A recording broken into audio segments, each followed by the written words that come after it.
आई जगदंबाईच्या कृपाच आहे.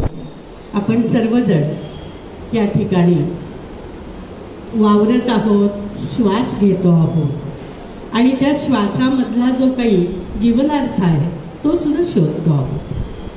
तर मी कोण? तर मी मानसी मोहन कामत. गेली जवळजवळ पाव शतक म्हणायला हरकत नाही या कामत परिवाराचे मी आणि डॉक्टर दिवेकर अतिशय अविभाज्य असा सदस्य परिवारच आहोत. नातं म्हणाल तर विश्वात्मक असं नातं आहे आमचं. आणि या नात्याचं मूळ कामत आजी. आज त्यांचं मला तीव्रतेनं आठवण येते. याचं कारण कामत आजीनी डॉक्टरला नातूच मानलेलं होतं आणि त्यामुळं घरातला अगदी छोटासा पदार्थ केला तर तो डॉक्टरांच्या नावचा आधी वाटीत काढून ठेवून मग तो घरच्यांना दिला जायचा. आणि डॉक्टरांच्याकडे आल्यामुळे मलाही त्या प्रसादाचा नेहमी लाभ होत असायचा. आजींचं असलेलं जे कष्टाळूपण, परिवारामध्ये असलेलं त्यांचा जो काही एक आदरभाव, नाती जपण्याची त्यांची कसोटी आणि जसं मधमाशी पोळ्यामध्ये मधाचा थेंब थेंब साठवून ठेवते तशी माणसं आजीनी एक एक वेचून अगदी त्यांच्या अंतिम श्वासापर्यंत जोपासलेली होती. आणि तोच परिवार हा पुढे सर्वांनी जपलेला आहे. हे वैशिष्ट्य आहे. म्हणजे संस्कार माणसाला काय देतात तर संस्कार माणसाला जीवनाचा जो गर्भित अर्थ आहे आणि जीवनाची जी कृतार्थता आहे ती शोधण्याची संधी आणि दिशा दोन्ही देत असतात. आजींचे हे संस्कार या कामत परिवारामध्ये अगदी पुरेपूर चिंब आकंठ भिजलेले आहेत. म्हणजे जमीन ओली असल्यामध्ये त्याच्यात पेरलेलं बीज हे जसं अंकुरावं आणि त्याचा पाहता पाहता पाहता सगळ्यांना सावली, फुलं, फळं देणारं असं मस्त वृक्षामध्ये रूपांतर व्हावं तसं या परिवाराचं झालेलं आहे. आज मला इतका आनंद होतोय की संदीपनं आणि या सगळ्या परिवारानं डॉक्टर आपली आणि वहिनींची हा जो काही अत्यंत आश्चर्यजनक आणि खूप आनंद देणारा असा एक छान अनुभव आम्हाला तुम्ही दिलात.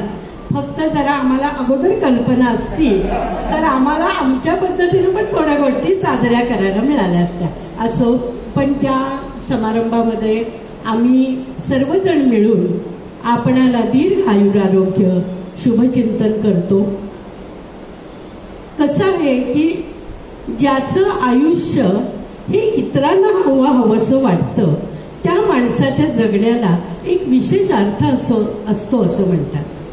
नाहीतर गवताची पाती पण निर्माण होतात, असेल आयुष्य तेवढी जगतात आणि पायदळी तुडवली जातात. त्यांच्या आयुष्याची कोणी गणती करत नाही. परंतु ज्यांनी आपल्या आयुष्यामध्ये रुग्णसेवा, खेडोपाडी आणि बऱ्याच वेळेला अत्यंत सेवाभावी वृत्तीनं केली.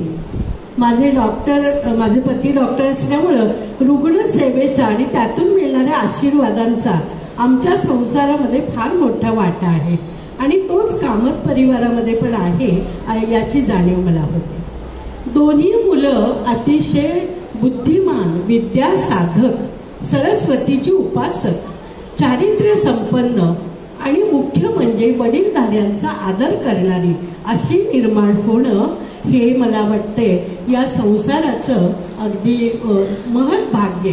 आणि याचं कारण असं की त्यांनी घरात बघितलेलं आहे की सिंपल लिव्हिंग, हाय थिंकिंग, साधी राहणी आणि उच्च विचारसरणी. काका नेहमी घरी आले की सांगतात, कुठेही जाताना बघा वहिनी, मी माझा पोळी भाजीचा डबा बरोबर घेऊन जात असतो. कुठल्याही स्टेशनवरती 2 मिनिट बसायचं, आपली आपली पोळी भाजी खायची आणि पुढं जायचं. हे माझ्या तब्येतीचं रहस्य आहे.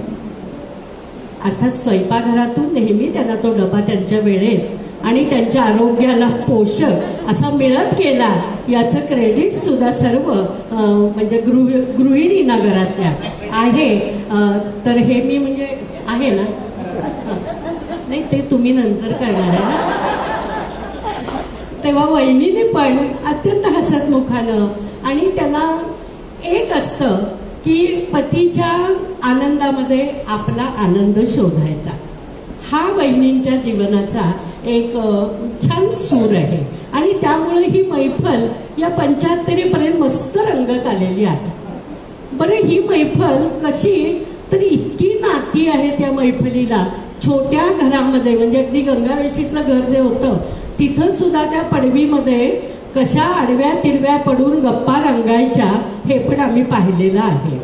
तेव्हा घर मोठं की लहान याच्यापेक्षा मन मोठं की लहान हे जास्त महत्वाचं आहे.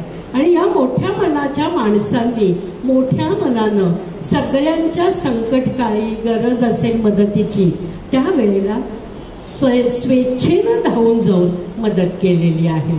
आमच्या परिवारामध्ये तर डॉक्टरांच्या बरोबरीनं कामत सर, आज मी त्यांना सर म्हणते, जरा नंतर काय असेल ते भांडायला घरी तरी येतील, तर त्यांचं आणि त्यांच्या मिसेसचं इतकं घरामध्ये तुम्हाला सांगते एक आधारच असतो. माझ्या मुलीला सुद्धा कामत काका म्हणजे भयंकर प्रिय.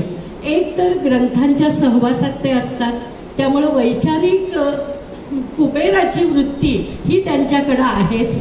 आणि दुसरं म्हणजे या सर्व आनंदाला आपण साक्षी असावं. त्यांचं एक वैशिष्ट्य म्हणजे ते कुठल्याही डॉक्टर्स डेला त्यांच्या परिवारातल्या सर्व डॉक्टर्सकडे स्वतःहून जाऊन त्यांना शुभेच्छा देत असतात.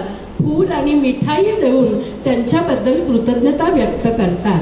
तेव्हा असे पेशंटच्या घरातले, पेशंट नसलेले, मनानं पूर्ण निरोगी आणि आनंदी असणारे असे या परिवारातले आहेत. मी त्यांना, या निरोगी पेशंटना उभं राहायची विनंती करते. वहिनी म्हणजे डॉक्टरांच्या मिसेस अतिशय सुगरण, हाताला छान चव, अगदी भाजी भाकरी करू देत, परंतु त्या पालेभाजीला आणि भाकरीला जी चव आहे ना ती एकदम वाखाणण्यासारखी.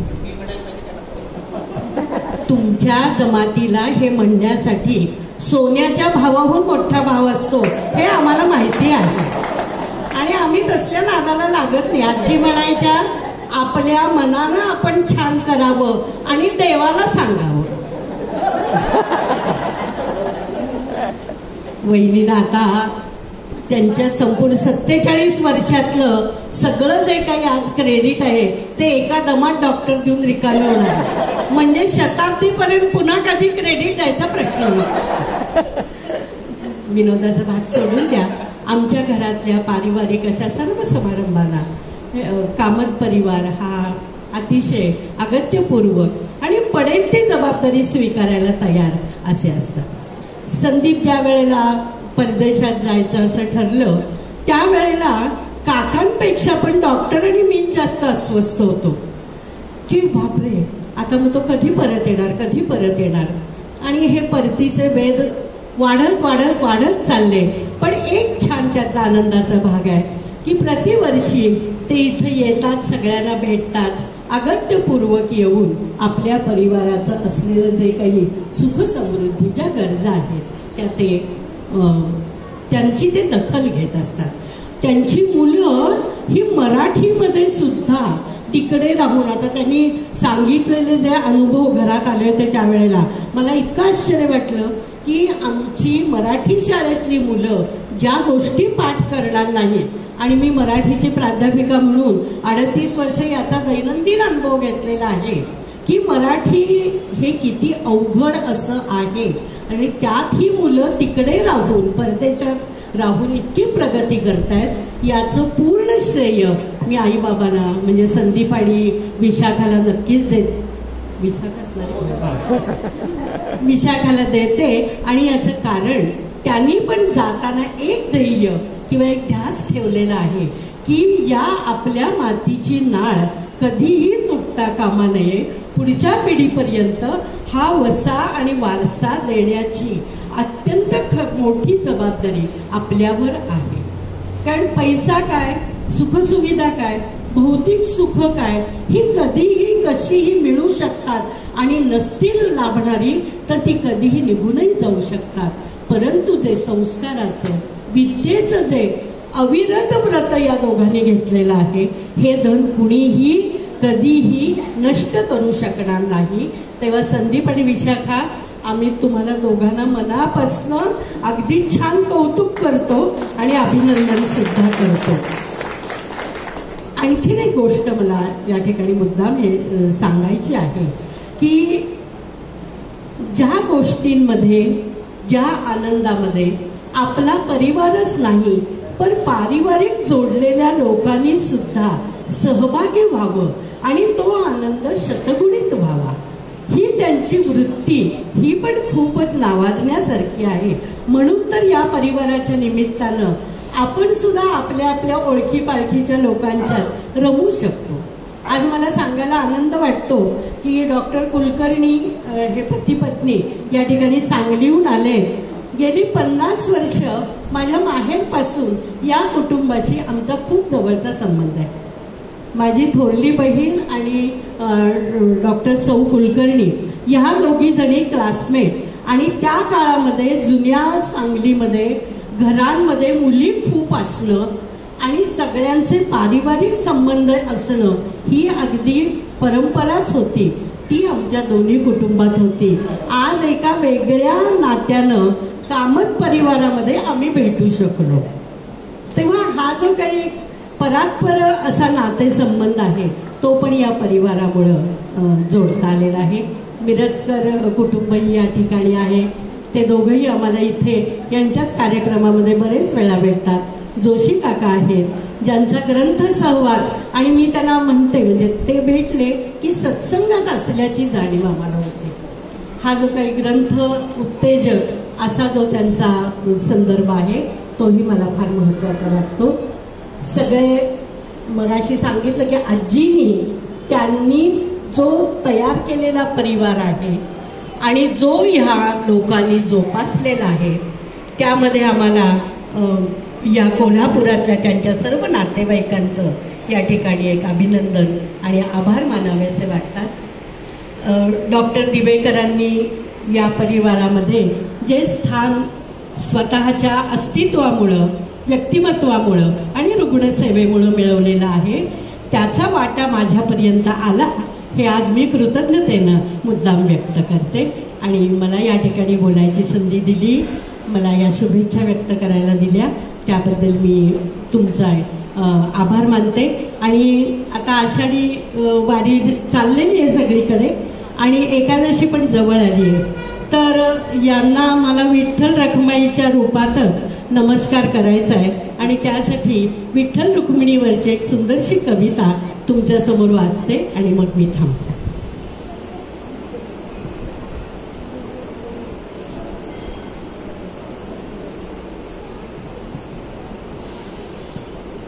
विठोबाही रुक्मिणीला खूप कामे सांगतो. वहिनी तुमच्या बाजूने कविता. विठोबाही रुक्मिणीला खूप कामे सांगतो आणि तिच्यावर थोडा रुबाब गाजवतो. सकाळीच म्हणाला विठुराया, रुक्मिणी जरा आज नीट कर ग सणा सारवण, आपल्याकडे येणार माझे भक्त सर्वजण. विठोबा म्हणतो रुक्मिणीला, भक्तांची विचारपूस जरा अगत्यानं कर, भक्तांची विचारपूस जरा अगत्यानं कर, अगं हे तर त्यांचं माहेर घर. विठोबा म्हणतो जनीची कर ना ग तू वेणीफणी, अगं एकटी आहे ती अगदी, तिला या जगात नाहीच ग कोणी. रुक्मिणी उद्या तर घाल तू पूर्णावरणाचा घाट, रुक्मिणी अगं उद्या तर घाल तू पूर्णावरणाचा घाट, उद्या आहे बार्शीच्या भगवंताच्या स्वागताचा थाट. एका मागोमाग सूचना ऐकून रुक्मिणी आता रुसली, एका मागोमाग सूचना ऐकून रुक्मिणी आता रुसली आणि रागारागानं जाऊन गाभाऱ्याबाहेर बसली.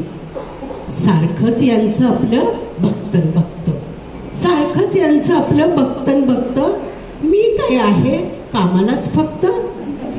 भोवती तर यांच्या सारखा भक्त आणि संत मेळा, भोवती तर यांच्या सारखा भक्त आणि संत मेळा, काय तर म्हणे विठू माझा लेकुरवाळा. बघतानाही काही माझी गरजच नाही, बघतानाही काही माझी गरजच नाही, कारण तोच त्यांचा बाप आणि तीच त्यांची आई. कधीतरी माझीही कर जरा चौकशी, कधीतरी माझीही कर जरा चौकशी, भक्तांच्या सरबराईत दमलीस का ग जराशी. आता तर मुळी जातेच कशी इथून, आता तर मुळी जातेच कशी इथून, बाहेर जाऊन यांची गंमत बघते तिथून. आता तरी याला माझी किंमत कळेल, आणि मग हळूच नजर इकडं वळेल.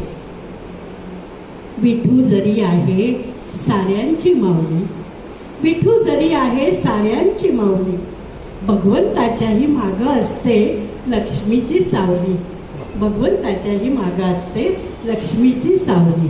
तेव्हा या विठुरायाच्या मागे गोरी विठाई जी उभी आहे, गोरी रुक्मिणी, त्या दोघांनाही मी वंदन करते आणि थांबते. नमस्कार.